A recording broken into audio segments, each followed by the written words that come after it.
Hello friends, back to my channel. তো তোমরা আশা করি খুব ভালো আছো। আমি আজকে আমার রিভুর জন্য যে হোমমেড স্যারেলেক্সটা বানিয়েছিলাম সেটা তো তোমরা দেখেছো কিভাবে আমি বানিয়েছি। তো এখানেও আমি ছোট্ট করে দিয়ে দিয়েছি, ওটাও তোমরা দেখে নিতে পারো যারা দেখো না।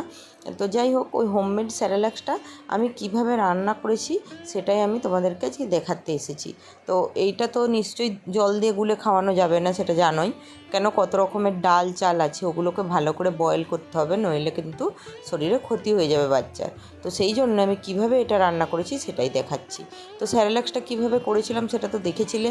সমস্ত উপকরণগুলোকে ধুয়ে রোদে শুকিয়ে গ্রাইন্ড করে নিয়েছিলাম মিক্সার গ্রাইন্ডারে। গ্রাইন্ড করে নেওয়ার পরে তারপর ওগুলোকে শুকনো খোলায় নেড়ে নিয়ে আমি ওটাকে একটা এয়ারটাইট কন্টেনারের মধ্যে রেখে দিয়েছিলাম। তো যাই হোক, তো ওইভাবে তোমরা বাড়িতে স্যারেলাক্স বানিয়ে রেখে দিও। এইভাবে কিন্তু করে রাখলে তোমাদের সহজও হবে খাওয়ানো, আর বাইরের থেকে কিনা খাবার সবসময় না খাওয়ানোই ভালো।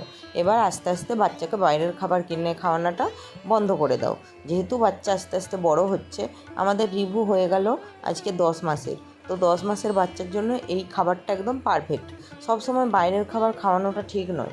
সবসময় বাইরের খাবার না খাইয়ে এরকম ঘরে তৈরি করা খাবার খাইও, দেখবে বাচ্চার শরীর ভালো থাকবে। তো আমি এরপরে দেব, এটা তো রান্না করে খাওয়ার জন্য আমি বললাম, কিন্তু কিভাবে রান্না করছি সেটাও দেখিয়ে দেবো। এরপরে আমি আরেকটা স্যারেলাক্স বানাবো, যেটা জলে গুলে খাওয়ালেই হবে, রান্না করার কোনো দরকার নেই। ওই রকম টাইপেরই, কিন্তু সেগুলোই আলাদা উপকরণ থাকবে। তো আমার ভিডিও তোমরা সম্পূর্ণ দেখতে থাকো আর রেগুলার দেখতে থাকো, দেখবে অনেক কিছু টিপস তোমরা পাবে।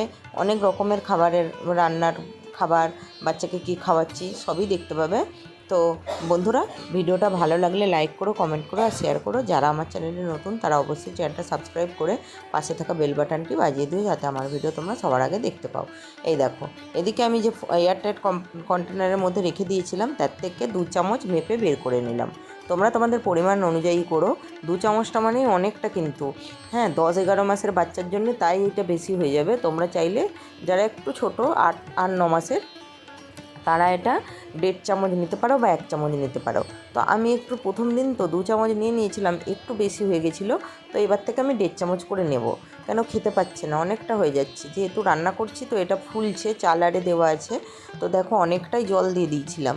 জল দিয়ে ভালো করে ফুটাতে হবে, বেশ কিছুটাই জল দিতে হবে, না হলে কিন্তু ভেতরে উপকরণগুলো কাঁচা রয়ে যাবে, সেদ্ধ হবে না ঠিকঠাক করে। তো সেই জন্য অনেকটা পরিমাণে জল দিয়ে এটাকে অনেকক্ষণ ধরে ফুটাতে থাকবে, আর একটা চামচ দিয়ে মাঝে মাঝেই নাড়িয়ে দিতে থাকবে, না হলে নিচে লেগে যেতে পারে। তো যাই হোক, এটা দেখতে পাচ্ছ খুব সুন্দরভাবে ফুটছে। ফুটে ফুটে যখন দেখবে সেদ্ধ হয়ে গেছে, একটু হাতে নিয়ে দেখবে, হাতে নিয়ে দেখলে বুঝতে পারবে যে সেদ্ধ হয়ে গেছে।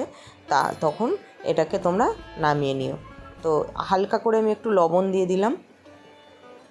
এটা তোমরা হালকা করে লবণ দিয়ে অমনিও খাওয়াতে পারো। আবার যদি তোমরা চাও যে এটাকে বাটির মধ্যে ঢেলে নিয়ে একটু ফর্মুলা মিল্ক মিশিয়ে বাচ্চাকে খাওয়াবে, তাহলেও সেটা খাওয়াতে পারো। সেটাও বাচ্চা কিন্তু মজা করে খায়। প্রত্যেকটা খাবারই নতুন নতুন, যেহেতু ওদের মুখে নতুন নতুন স্বাদ লাগে, তাই ওরা প্রত্যেকটা খাবারই না করে না, তো ওরা খেয়ে নেয়। কিন্তু যখন একটা খাবার রেগুলার দিতে থাকবে, তখন বাচ্চা দেখবে অটোমেটিক না না করে, খেতে চায় না। তো এরকম ঘুরিয়ে ফিরিয়ে খাবার দিও, একটুও প্রবলেম করবে না, বাচ্চারা খুব সুন্দরভাবে খেয়ে নেবে। দেখতেই পাচ্ছ কত সুন্দর হয়ে গেছে, ঠিক সুজি যেমন, ঠিক সেরকম টাইপেরই, এরকম টাইপেরই ঘনত্বের নামিয়ে নিতে হবে জিনিসটাকে। তো এই দেখো, আমি এখানে নামিয়ে নিয়েছি। এবার দিয়ে দিলাম 1 চামচ মতো, এখানে 1.5 চামচ মতো আমি দিয়ে দিয়েছি ফর্মুলা মিল্ক, দিয়ে ভালো করে মিশিয়ে নেব। মিশিয়ে নিয়ে এটাকে আমি রিভুকে খাইয়ে দেবো। তো বন্ধুরা, এই রকম করে আমার ভিডিও তোমরা দেখতে থেকো। তো চলো, আবার আসবো নতুন একটা ভিডিও নিয়ে তোমাদের কাছে খুব তাড়াতাড়ি। ততক্ষণ কিন্তু তোমরা ভালো থেকো, সুস্থ থেকো আর সাবধানে থেকো। টাটা বন্ধুরা।